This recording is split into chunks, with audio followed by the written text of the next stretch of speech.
To start my discussion of diversity in theater, I decided to reach out to several of my theater professors to see if they would be willing to be interviewed about their thoughts and opinions of the diversity in theater and the problems that we are currently having. This was their response. Supporting for education, putting more money into programs, into writing programs in communities where there are more predominantly people of color and all of that. So, I mean, I think that things are moving in a positive direction, but clearly it's not fast enough for some people. Are a lot of ways of looking at diversity. So there are a lot of different issues. So, for example, we know that the majority of audience patrons at theater are women. However, I think it's something like maybe 17% of plays that we produce are by women. And even fewer than that, like a tiny percentage, are by women of color, right? Mm-hmm. So, like, one of the diversity issues that we have is just whose stories are we choosing to tell? And a lot of the classic plays that we love and have loved for years, right, were written a long time ago, and so they represent very specific points of view, and they don't have a lot of space for non-white actors or you know, interesting dynamic female characters. They're a little bit one note. So then we get into a sort of situation where theater was for a very long time about like white people and their problems. And so when we were like, well, actually, let's rethink this and think about diversity and how there are lots more interesting stories out there that we could tell, theater already has a reputation for not being very welcoming. Yeah, I think the important thing is to be inclusive, right? As our country becomes more diverse, we don't want to be excluding those people from participation or from audiences, right? Everyone wants to go to a play and be like, oh, I relate to that person.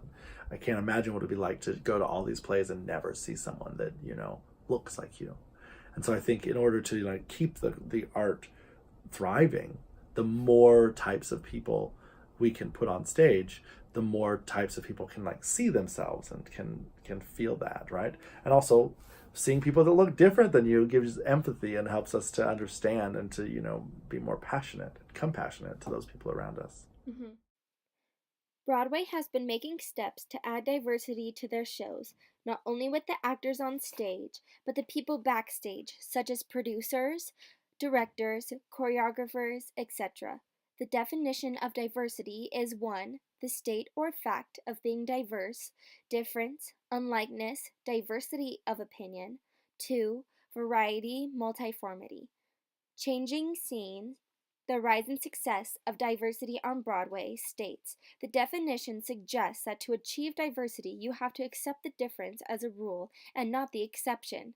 This quote shows that diversity needs to be made a rule instead of an exception.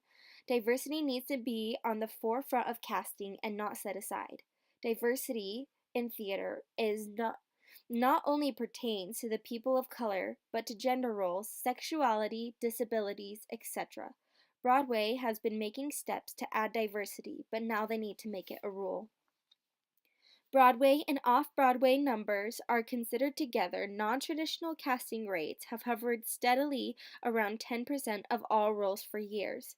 These statistics by AAPAC shows how little non-traditional casting is done. Non-traditional casting is defined as casting of ethnic minority actors in roles where race, ethnicity, or gender is not germane. The more people have an open mind to change tradition and expand their minds, the more diversity will be seen in the theater world. Diversity in theater has many different sides to it. There are many arguments and discussions how we can fix this problem. Getting the word out about the importance of diversity in theater is the best thing we can all do. People like Andrew Lloyd Webber have started the ball rolling, but it's up to everyone who agrees to keep it rolling. Colorblind casting, non-traditional casting, and getting rid of whitewashing is a start to the recovery of this problem. Anyone can make a difference in the theater world if they just try. All it takes is starting the conversation.